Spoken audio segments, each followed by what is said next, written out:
Hey y'all, we are back and welcome to the channel if you're new. My name is Brandy and I'm a health coach and a graphic designer, and this channel has you covered for all things food, fitness, and fun with a strong dash of shenanigans on top because you know how we do.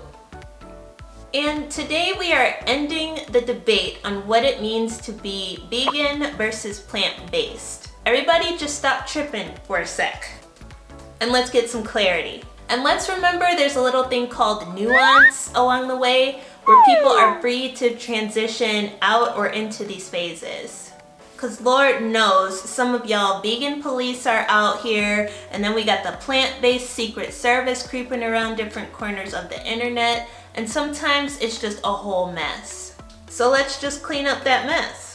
Now, plant-based is the more chillaxed situation where most of what you eat is literally based on plants. So, plant-based.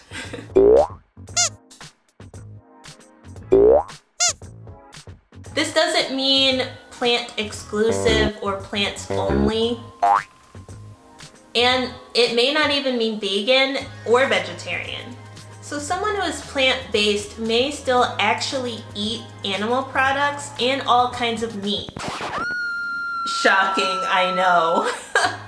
But think about it, because plant-based doesn't rule out any other foods, it just means that your diet is primarily made of plants.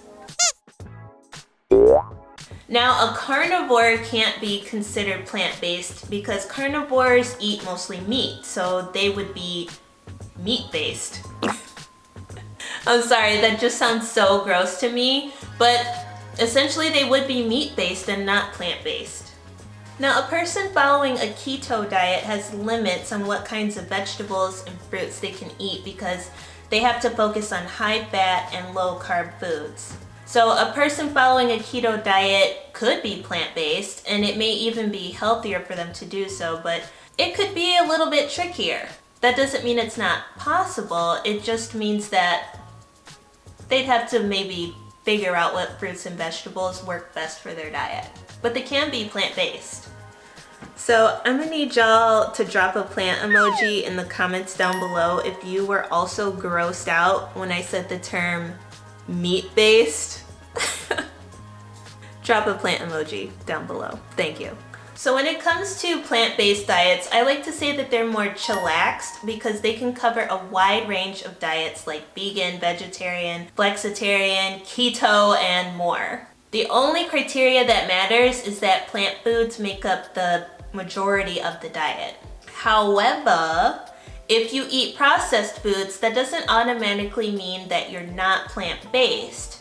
Y'all already know that I eat processed foods, and there's nothing wrong with that. Processed foods can still be plant-based. It really all depends on what the ingredients are. For example, the processed foods that I eat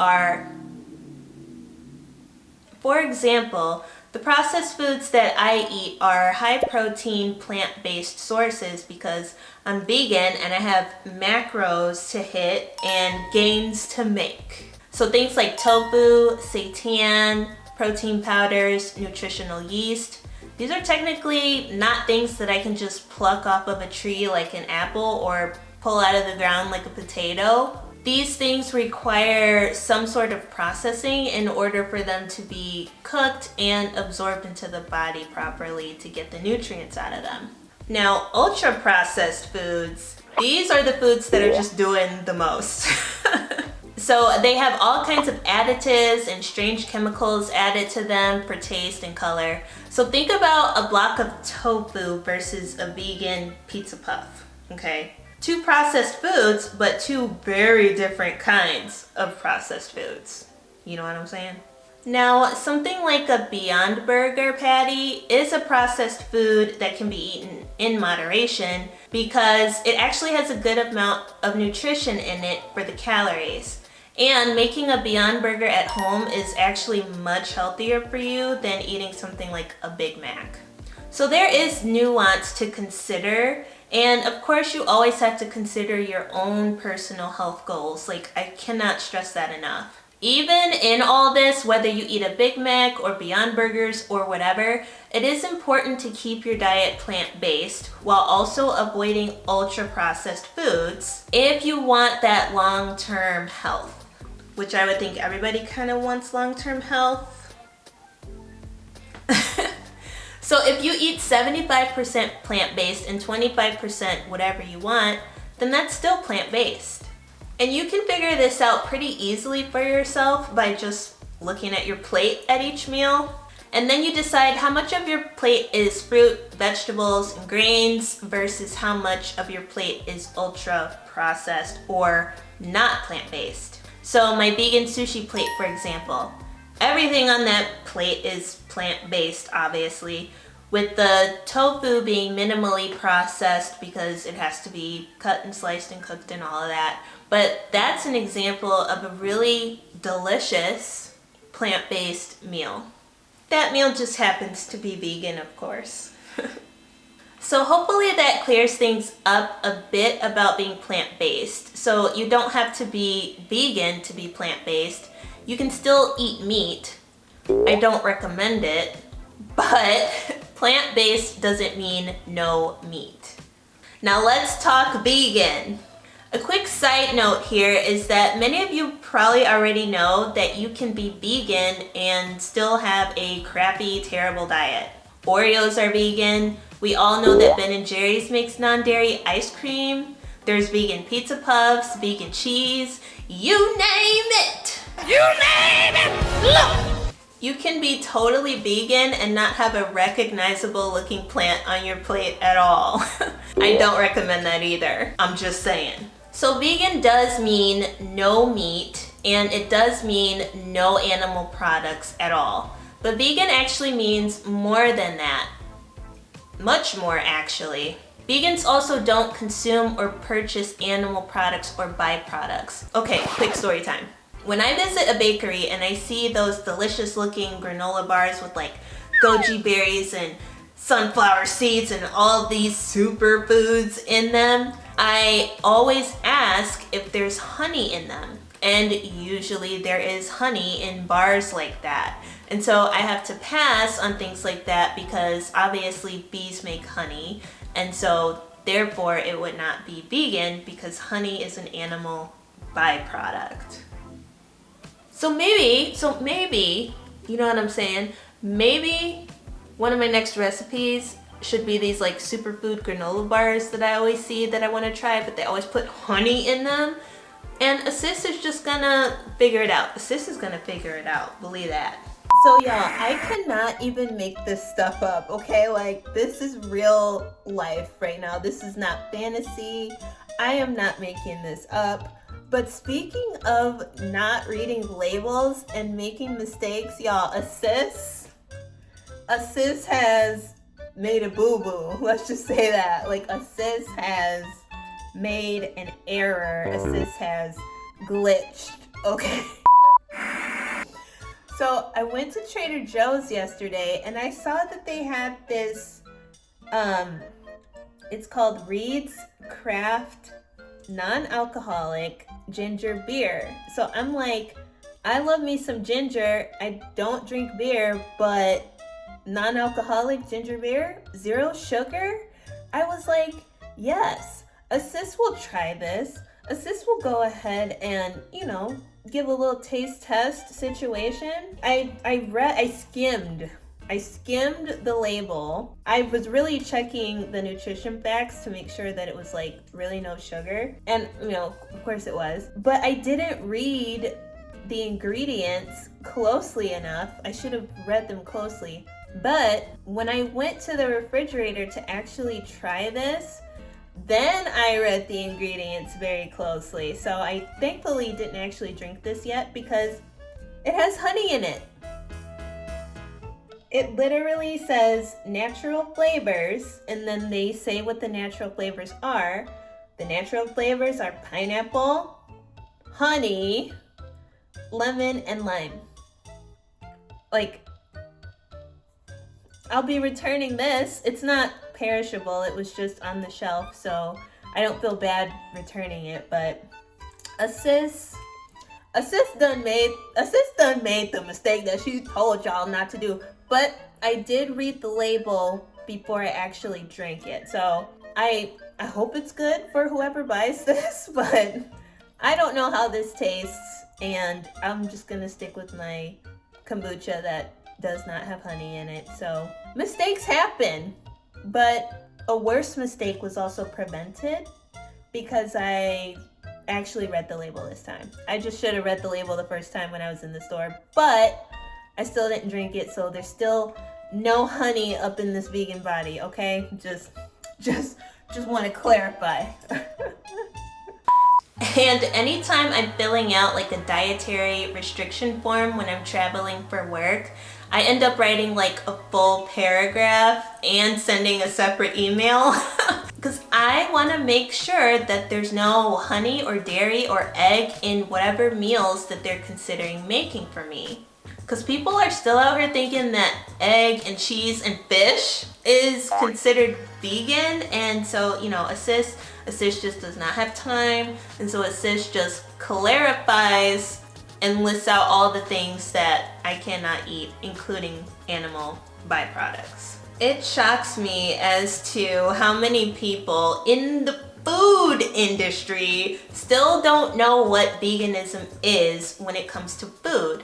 But I am happy to report that in my 9 years of experience, people are learning and really understanding. So I am seeing so many more vegan options and separate cooking spaces for vegans in order to prevent things like cross-contamination. I also realize I'm near Chicago, where there is a huge vegan population, but there are many places in America that still have no clue, but I digress. Now, vegans, we take things up several notches because unlike being plant-based, veganism is also a lifestyle. It's about so much more than just food. We don't wear real fur or leather or wool or silk or meat dresses, which are all animal-sourced materials. This is great for us because we can save some coin, but the real reason is just to do no harm to these animals. Why go through the process of clearing out your whole diet of animal foods only to just wear some leather pants? Like, nah, sis. Doing things like using less plastic is also something that a lot of vegans will do, since so much plastic goes straight into the ocean and hurts the wildlife there. Now, obviously this is not an exclusively vegan thing, and not all vegans use less plastic, but these are generally the kinds of things that vegans will do in order to reduce the amount of harm being done to animals and to the environment and the ecosystem in general. These are all actions that vegans can take to incorporate more of the morality of veganism into their lives and live in a more integrated way. Now, this is where we have to consider sliding scales, processes of change, and nuance, and all of that stuff that may actually piss some people off. But it won't be the first or the last time I've done that. I have spoken to several vegans who feel badly that they still use plastic, or they have an old leather jacket or a pair of Doc Martens, and they walk around feeling ashamed or like they're fake vegans. No, stop that. Stop it. Get some help. If you have non-vegan clothing or beauty products or whatever it is, just tossing them is actually more wasteful in my opinion. It's already been purchased, and you can just use it until it's gone, or you can give it away. But tossing out a perfectly good leather bag is basically being unnecessarily wasteful. Now, you may not want the bag yourself if you're vegan, or you might not want to use that non-vegan product anymore, but I'd much rather see that stuff go to Goodwill or be given away for free if it's still usable than to just see it get wasted. Because essentially, animals were harmed or tested on, and you're just throwing that away, which is kind of wasting their life. That's not very vegan. Make it make sense. So again, you can give that stuff away and then just not buy it again. And then going forward, do your research. This is the important part, and this is the learning opportunity. Do your research. Read the labels and make sure that that purse or those shoes you're buying are made of synthetic leather and so on and so forth. Look up ingredients if you don't know if it's animal-based or not, if you don't know if it's an animal byproduct or not. You'll actually learn a lot along the way. That's exactly what I did, and that really has helped me just understand the process of manufacturing and making different kinds of products in general. So you could say if you start being a little bit more vegan, you might get a little bit smarter. Just saying. So the mistake of not reading labels or not checking ingredients, this is actually something that was a rookie mistake of mine that I made years ago with some shoes. I realized that when I was getting into my vegan diet, that there were other areas of my life that were not in alignment. So now that I am older and wiser,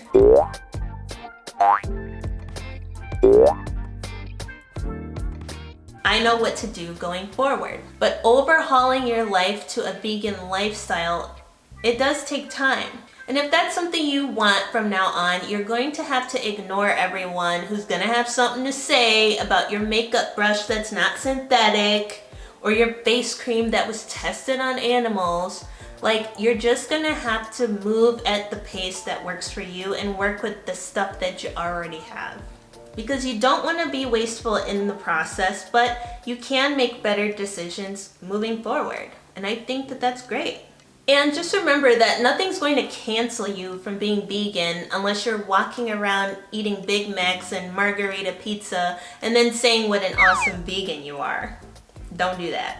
And if you honestly don't realize that some of the products you use have animal byproducts in them, then that's okay. It's okay to find an alternative and then level up your product game. And again, this stuff takes time. Nuance, people. Nuance. If anything, you can easily have a vegan diet and not be into the vegan lifestyle. Speaking as a vegan, I feel that it's a better alternative to even being plant-based. At the end of the day, if you want to be vegan and live that lifestyle, do your research and do your best with what you have. And you can always ask me, no judgment. I'm not the kind of vegan who will make you feel badly because you didn't know there was fish sauce in the soup, okay? That is a thing, people. People are out here putting fish sauce and stuff, anchovy stuff. Check those ingredients. I'm just saying. Also, go ahead and check out my unpopular vegan opinions video to find out what kind of vegan I am. I think y'all will find that one interesting, and it ties in nicely to this video too. You can also check out my plant-based protein video if you're someone who's looking for protein sources that do not come from living creatures. I think a lot of people have found that video helpful, so I'll link it down below and throw a card up somewhere for that too. And I've been vegan for a while now, and I'm pretty sure it's been like 9 years or so. I honestly lost count. But check out my vegan journey and how it all began for me, because I know you nosy and you want to know people's business like me. Comment the word nuance down below if you made it this far, and of course let me know if you found this video helpful. Don't forget to follow me on Instagram and TikTok for more fitness fun and food, because I post Insta stories almost daily and I have time for more shenanigans over there, so check it out. Until next time, eat your vegetables and keep it 100, my peeps. Bye, y'all. And don't forget to subscribe.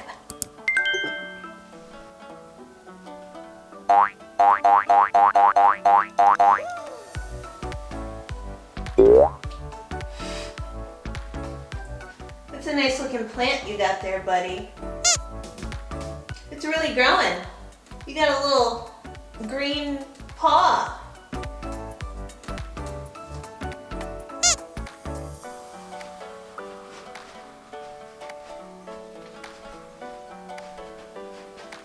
Ha! Cha-cha-cha!